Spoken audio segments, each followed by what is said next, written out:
Hey everyone, so I hope you guys are having a good week so far. I know I am, starting a new job on the 1st, pretty excited. I'll tell you guys more about it later. But today we're going to be talking about the new iOS 14 update.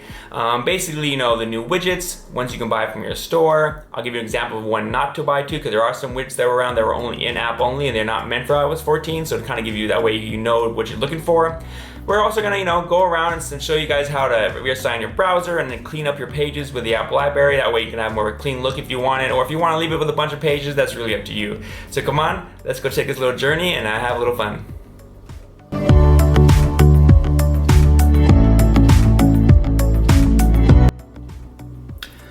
Okay guys, so let's get started. Now I've yanked all my widgets off my page so I can start fresh with you guys. So the first thing we want to do is, put a widget on the page, right? So you hold this right here, and that will make your thing wiggle, right? So pretty much anywhere around this area you can put your finger and hold, it will start wiggling.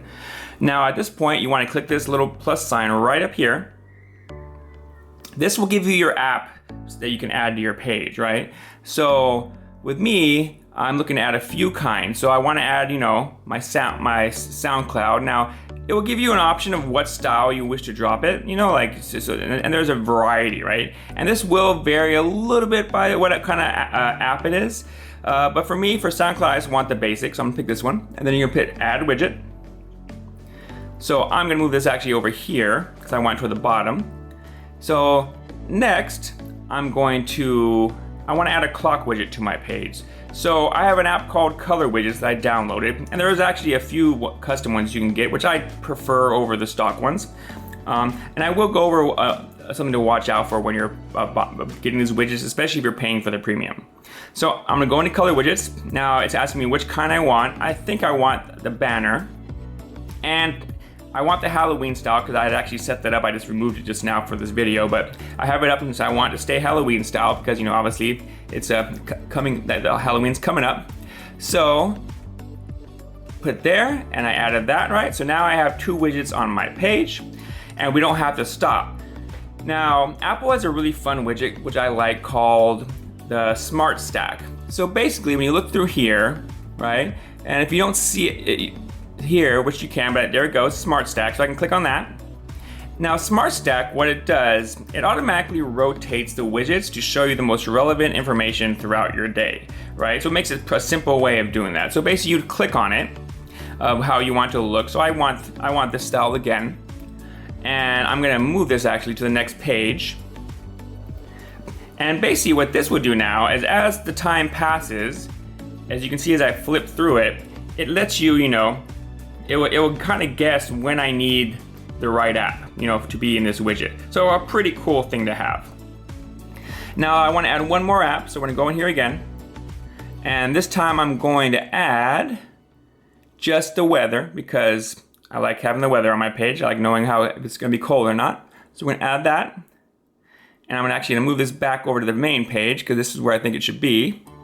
And there you go. That's how you add widgets to your page. And so it's a pretty simple process. Now, when you're buying widgets, I want to give you guys some advice. There are some widgets that just aren't made for iOS. So one of those actually is right here. Now, I am a big fan of HTC because I used to work for them a long time ago. So I had this widget from a long time ago.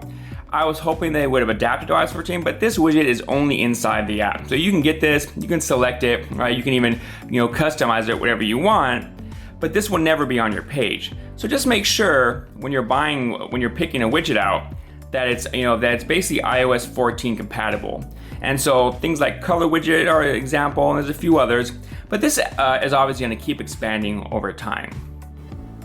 So now that we've established how to set up your page with widgets, let's look at, changing the browser and also cleaning up your pages. Now, I have been in the camp where I've long been really annoyed by the fact that you have this endless supply of apps giving you endless pages, or you got to make a million folders in order to compact your experience.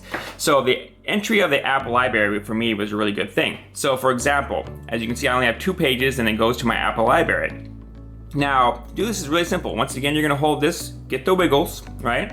You're gonna hit this button down here. It'll bring up all your pages. Say I don't want any of these pages, just one to keep it really simple. I can get rid of it, hit this, And sometimes it takes a minute, so I've hit this, but this one time worked right away. So as you can see now, I have one page, and after that single page, it goes to my Apple Library.